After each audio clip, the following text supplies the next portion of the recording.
Welcome, everyone. I'm Jonathan Morgan, the Senior Minister of First Congregational Church of Eugene, and I'm delighted that you have joined us for worship.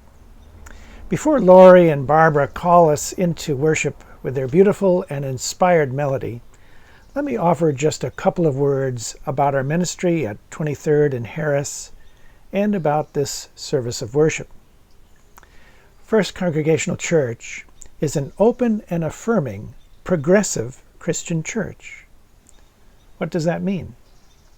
Well, we are a non-creedal community of faith that holds dear to our spiritual beliefs based in the teachings and example of Jesus Christ, while at the same time recognizing that all faith traditions in this world have value.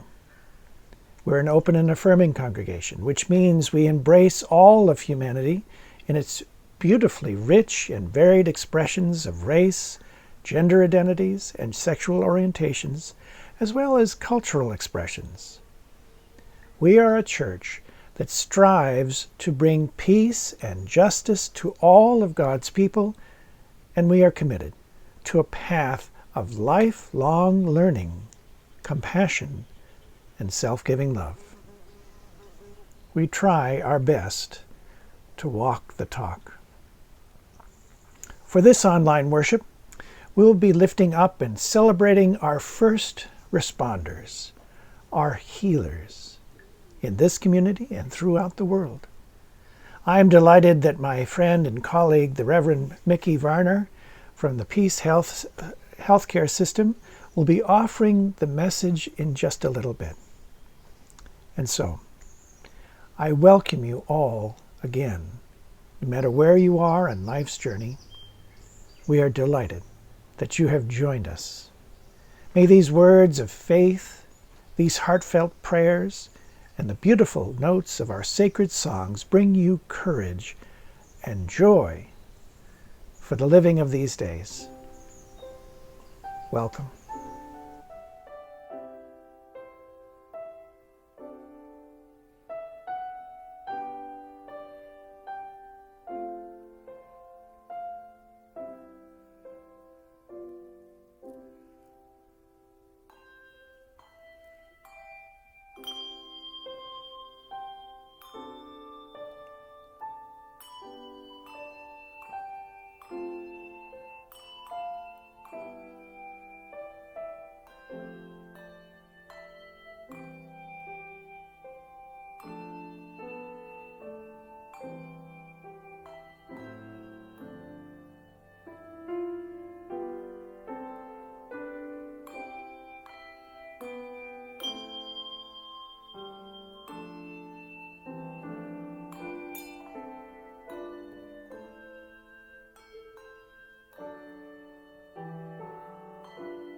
Easter is not an event that has occurred.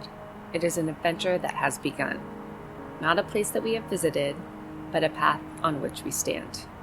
A story not complete, but unfolding, Characters still breathing, stations still teeming with the promise of new life, not just for you and me, but for all peoples in all places. A cosmic crux, a turning point of time. Easter is the season of wild hope, of dangerous intent, of potent promise, where the future flaps unfurl in the Spirit's breeze, where hopes bubble with uncorked effervescence, where toes tap to freeform rhythms, where rainbow hues splash empty canvas. Now we continue the journey, we re-enter the story, to explore our questions, to uncover our doubts, to face our nagging need. We walk the path of two who traveled a dusty road, wrapped in confusion and despair. Two who shared the company of a stranger, voicing their pain, airing their fears, and in the listening, her words of hope and promise, and in the eating, received true bread of life. Now we re-enter the story with expectation that Christ will also reveal himself to us in sights and sounds, in words and symbols, and the promise of light to come. Our Father, who art in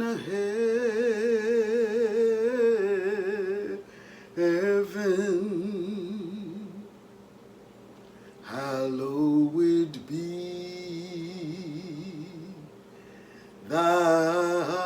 thy name. Thy kingdom come, thy will be done on earth as it is in heaven.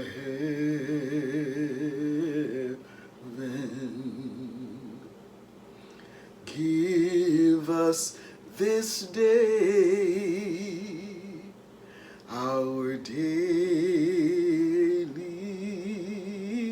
bread, and forgive us our debt as we forgive our debtors, and lead us not into temptation, but deliver us from evil. For thine is the kingdom and the power and the glory forever.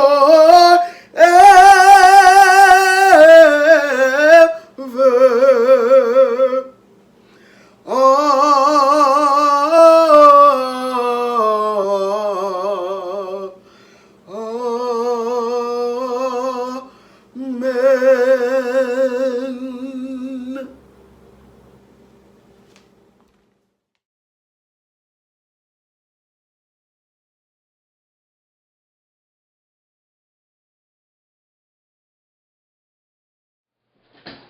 Okay.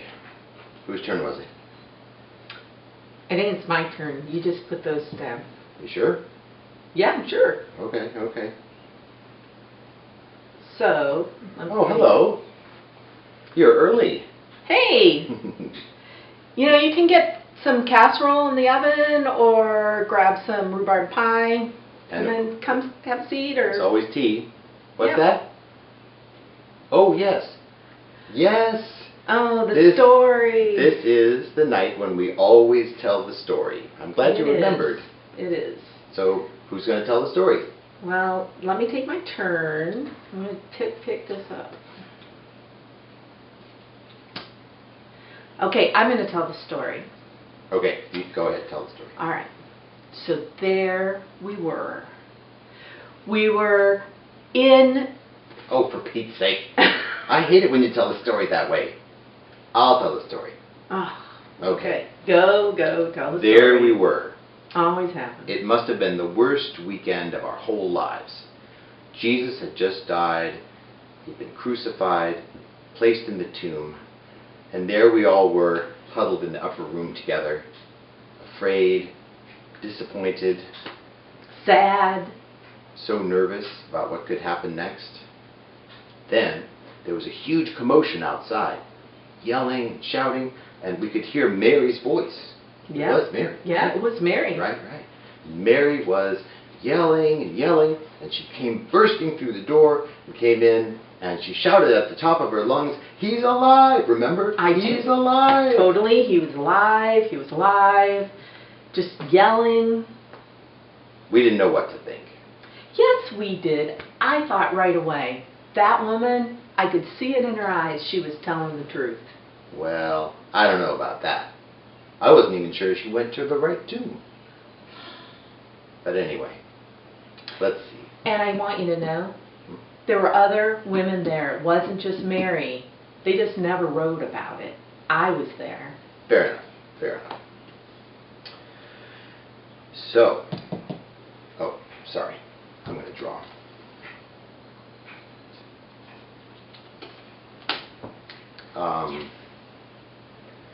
So what happened next? So at that point, we were so upset and confused that we decided we'd head back home to Emmaus. It's only about a 7-mile walk. It would have been 5 miles if we would have taken the expressway, but it was crowded. Yeah. So there we were, walking and talking and walking. And crying a little bit, very true. sad. That's true. And all of a sudden, up behind us, came an unfamiliar man. Just walked right up. Nice guy. And he said, "Why the long faces?" Well, we obviously thought this guy was clueless. We said, "Don't you know?" Jesus just was crucified. He died. We went to his tomb was now empty. He's not even there. He's disappeared. Right. So sad, so disappointed. Right. And then he looked at us, or maybe I should say into us. Sort of felt that way. "Why are you so thick-headed? Why are you so slow-hearted?" And then he went on to explain. You remember this part. Went on to explain, going back to the books of Moses, going all through the scripture, and telling how this is exactly what was supposed to happen when the Messiah came. Yeah. It was beautiful. It really was. Hey, Silas. It was a beautiful thing. So, and then I invited him to dinner. Like she does with all stray puppies that she finds. Come There's on over always to dinner. room for one more. And, we had plenty of casserole left that was just in the oven waiting. Totally great. Anyway, so we bring this total stranger to our home. We sit down at the table. He blesses the food. He breaks the bread. And then I looked at you. And I looked right at you. Because we knew. We knew in our hearts we were sitting with the Messiah. That was Jesus Christ. Right there with us. And then, when we both turned to look at him, he was gone. Vanished. Such a story. I love to tell that story. I'm glad you reminded us. I'll always remember that story. Yep. Me too. Just like I always remember to take the garbage out. Right. I took it out last night. Didn't you notice? Didn't you draw it twice? Was that? Uh-oh.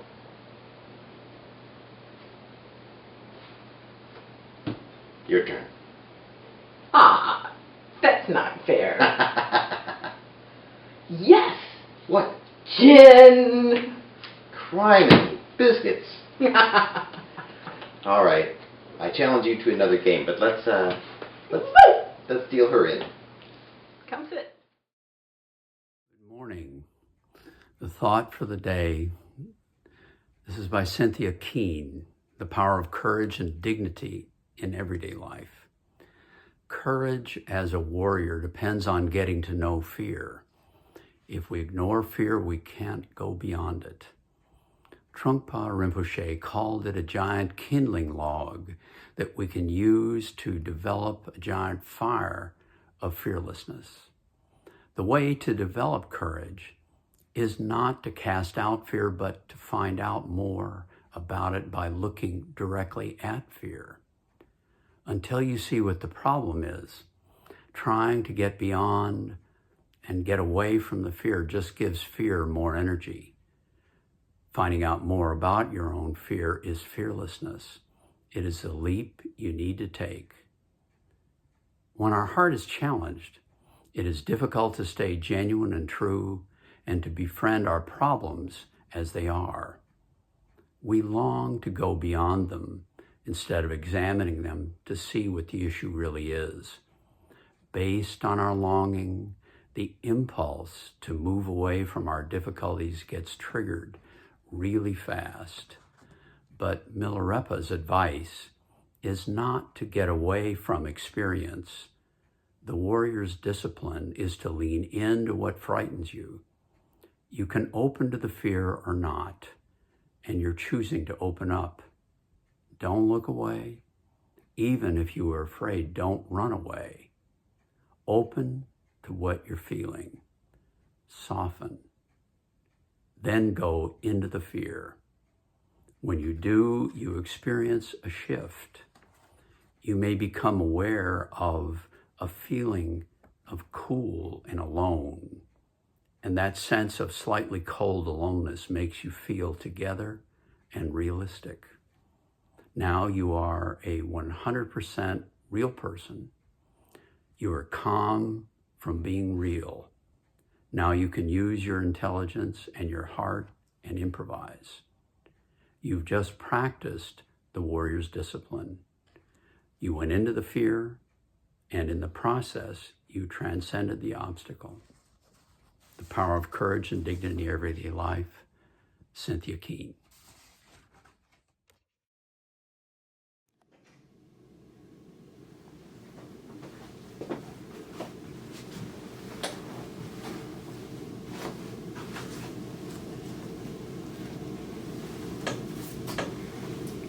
Greetings, friends. I'm speaking to you from my office at Sacred Heart Medical Center, where I and others in mission, spiritual care, and ethics have continued to work over the past several weeks. Earlier during this crisis, I really couldn't imagine keeping this preaching date.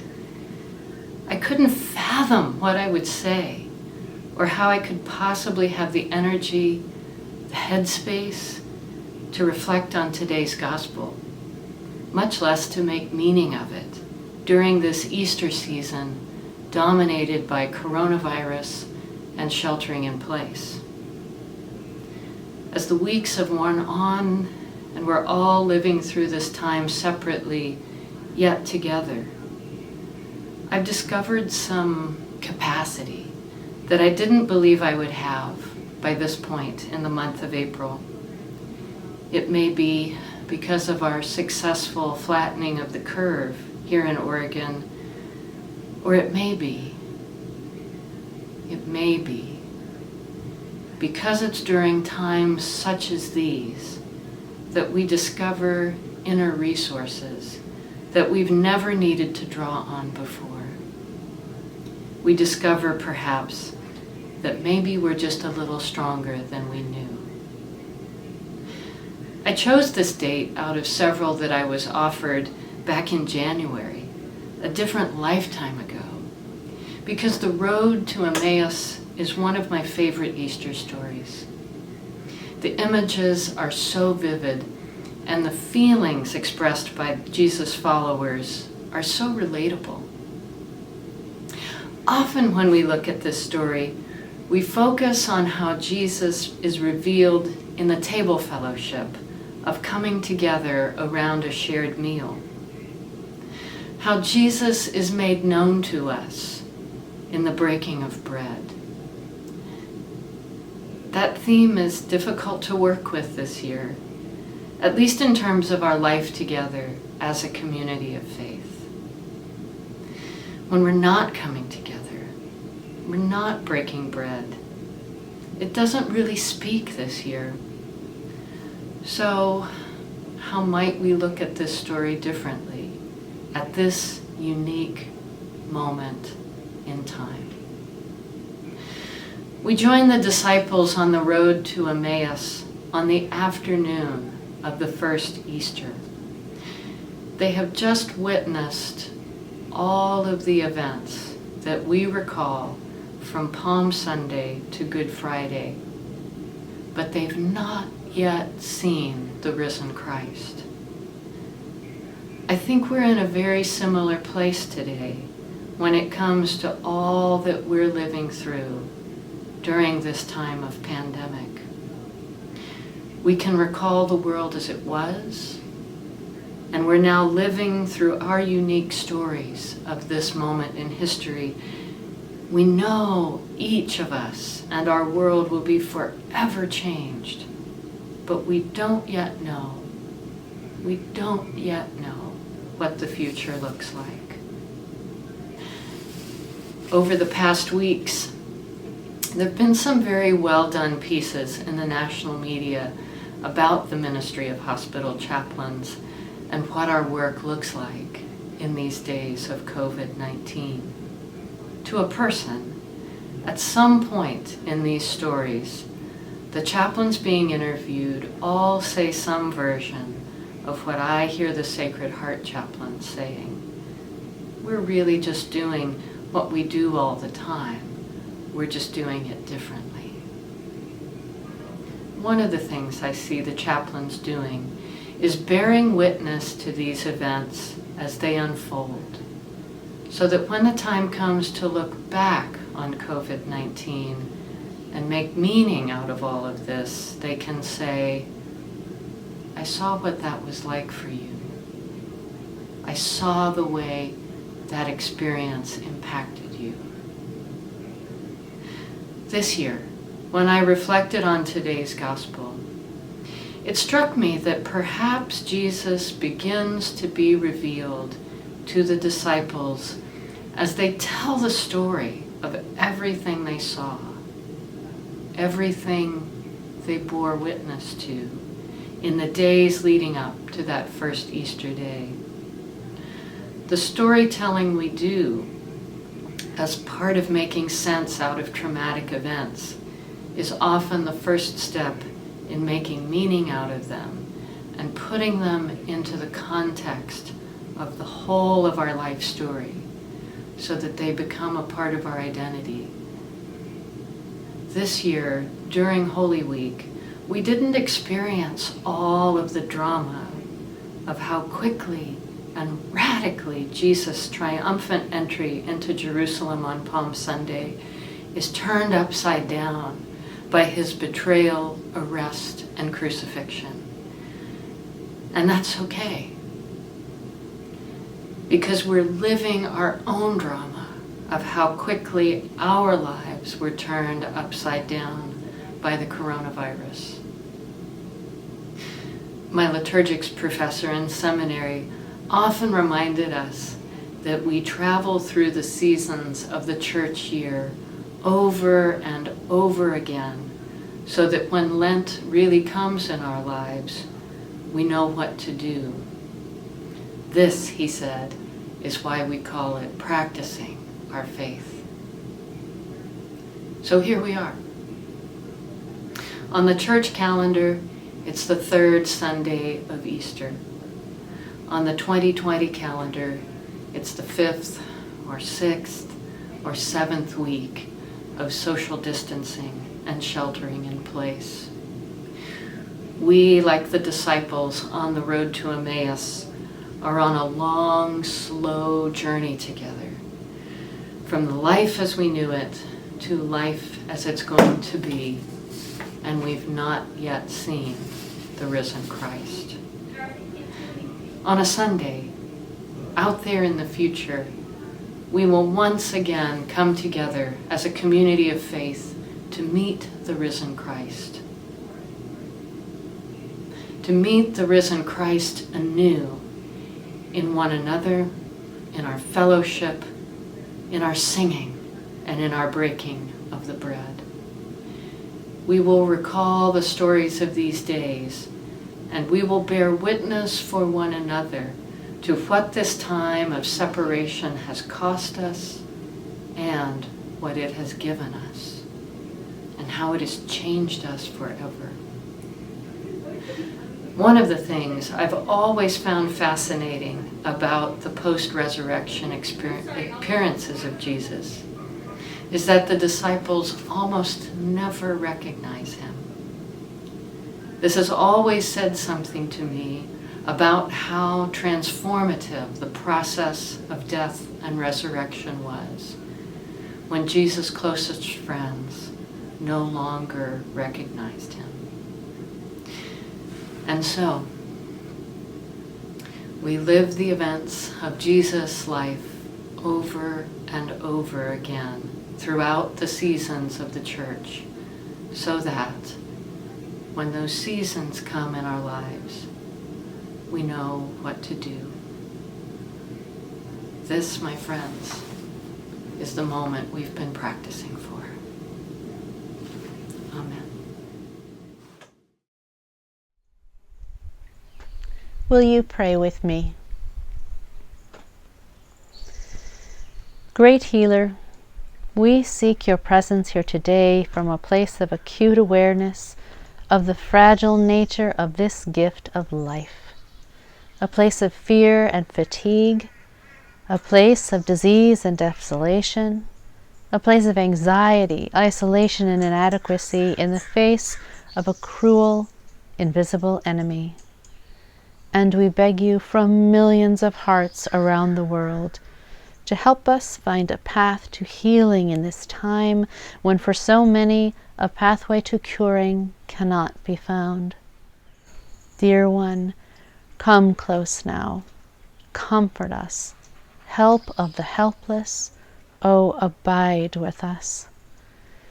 We come to you today to ask that all who are suffering feel the touch of your gentle hand in the compassion of friend or stranger.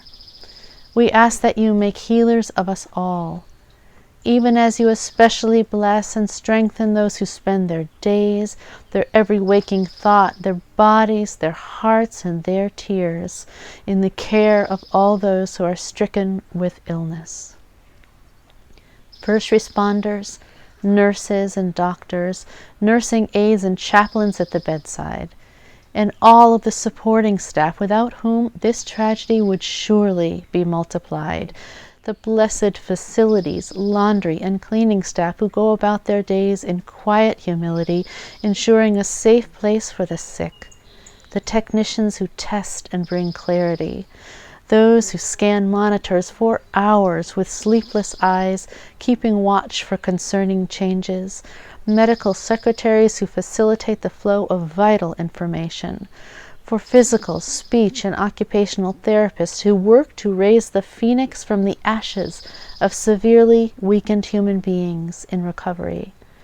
For those who work day and night to secure the supplies needed to heal and protect, the pharmacists who work tirelessly to provide advice and essential medicines, the managers, administrators, scientists, and those who govern, trying desperately to steer the ship of healthcare through the dangerous and uncharted waters, and for those who minister to the bodies of the dead, and the clergy who guide their heartbroken families through the painful steps of saying goodbye, even though they cannot engage in time-honored rituals of comfort. And finally, we pray for those quiet healers in our communities, psychologists, social workers, community organizers who draw upon their own experience of vulnerability to support and clothe and feed people in our communities who are in need in body, mind, or spirit. Strengthen them as they help those individuals not only to endure, but also to themselves share their long-practiced skills of coping and facilitate growth through this experience. Abide with them, as it says in the old hymn, They need your presence every passing hour. Dear one, we also ask this day that you comfort those in the medical profession who would help, but find themselves at home. Those whose resting state, as they say, is to provide curative action, to fix, to move toward need, to jump into the boat and row. And yet, in this crisis, are retired or furloughed from their work. They are feeling lost. We ask you to show them their worth and strength in the many small ways that they may not always have time to practice. The supportive call to a colleague, the volunteering in unfamiliar roles, the sewing and sewing and sewing of masks, the cupping of a loved one's face in their exquisitely skilled hands with no other purpose than to look into anxious eyes and be present in gentle reassurance. Help them, great healer, to also become open to receiving such care themselves. Help of the helpless, oh, abide with them. Holy Mother, Father of us all, be with parents and teachers, healers of children. Help them to find deep wells of both energy and patience, both today and in the days to come, to soothe the wounds that their children will bear from the living of these days. Abide with them as they wrap their loving arms around our precious young ones. Loving inspiration of all healing arts, you have tears for every woe, a heart for every plea. Come with kindness and goodness, with healing in your wings. Abide with us. Help us all to appreciate and exercise the capacity you have given each and every one for healing and being healed. Help us look down at our own hands with kindness and creativity and see them as your own, giving, receiving, comforting, and caring. Awaken in each of us the arts of healing, foreign and familiar, awkward and audacious, arts of healing, both new and old. Abide with us. Amen. And thank you, everyone who is trying. May this be our finest